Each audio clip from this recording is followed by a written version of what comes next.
Africa কবিতাটি রবীন্দ্রনাথ ঠাকুরের লেখা এবং পত্রপুট কাব্যগ্রন্থের অন্তর্গত। তোমাদের পাঠ্যসূচিতে যে সমস্ত কবিতা আছে তার থেকে এটা নামকরণের দিক থেকে একটু আলাদা। একটি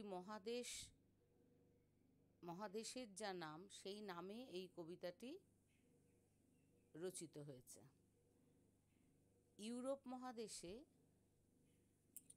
যখন হিটলার, মুসোলিনি এনারা ভাবছিলেন যে সমগ্র পৃথিবীটাকে তারা নিয়ন্ত্রণ করবেন, আবার অপরদিকে ইংল্যান্ডের মানুষেরাও ভাবছিলেন তারা নিয়ন্ত্রণ করবেন, সেই সময় বুয়রের যুদ্ধে মুসোলিনি আফ্রিকায় তার সৈন্যবাহিনী পাঠায়। তারা আফ্রিকা থেকে সেখানকার মানুষদেরকে ক্রীতদাস রূপে ইউরোপে নিয়ে যেতে চায় এবং আফ্রিকার যে প্রাকৃতিক সম্পদ সেই সম্পদ আহরণ করে নিজেদের অর্থনৈতিক সমৃদ্ধির পথ রচনা করতে চায়। আফ্রিকার মানুষদের ওপর মুসোলিনির পাঠানো এই সমস্ত সৈন্যবাহিনীর যে অত্যাচার, সেই অত্যাচার প্রত্যক্ষ না করলেও তার খবর তিনি পেয়েছিলেন তাঁরই সঙ্গী কবি অমিয় চক্রবর্তীর কাছ থেকে।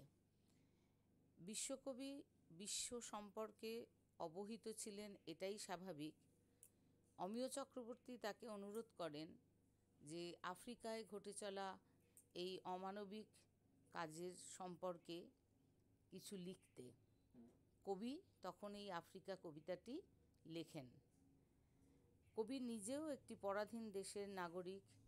এখানেও ব্রিটিশরা কিভাবে স্থানীয় মানুষদের ওপর পাশবিক অত্যাচার করছেন, কিভাবে সম্পদ লুণ্ঠন হচ্ছে ভারতবর্ষের, এসবই তার জানা ছিল। নিজের সেই অভিজ্ঞতার সাথে তাল মিলিয়ে তিনি অনুভব করছিলেন যে আফ্রিকার মানুষদের ওপরেও নৃশংস অত্যাচার হচ্ছে। কবিতার প্রথম অংশটি আফ্রিকার গঠনের ভৌগোলিক যে ব্যাখ্যা, সেই ব্যাখ্যার দিকটি আছে।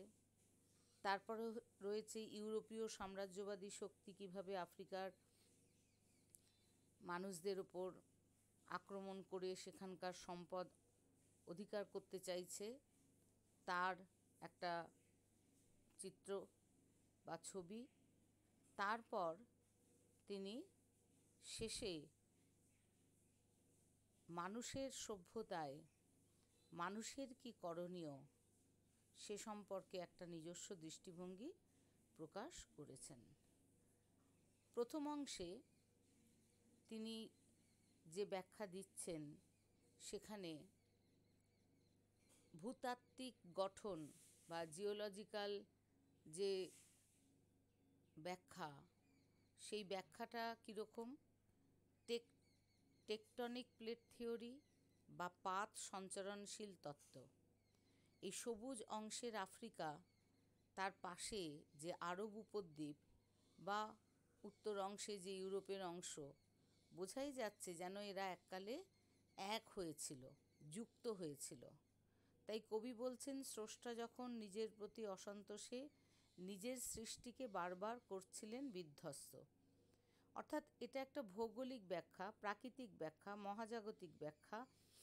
অর্থাৎ ভূ অভ্যন্তরে পাত সঞ্চরণশীল তত্ত্বে যে পাতগুলি আছে বা প্লেটগুলি আছে সেগুলো নিয়ত সঞ্চরণশীল। সেগুলির সামান্যতম নড়াচড়ায় ভূত্বকের ওপরে নানাবিধ গঠনের বৈচিত্র্য দেখা যায়। যেন আফ্রিকা সেই রকমই বৈচিত্র্যের একটি উদাহরণ। সে মূল ভূখণ্ড থেকে বিচ্ছিন্ন হয়ে গেছে, যেখানে কবি বলছেন রুদ্র সমুদ্রের বাহু তাকে বিচ্ছিন্ন করছে প্রাচী বা পূর্ব অংশ হতে। এখানে আরব উপদ্বীপের পাশে লোহিত সাগর আছে। এই লোহিত সাগরটিকে তিনি মনে করছেন সমুদ্রের বাহু।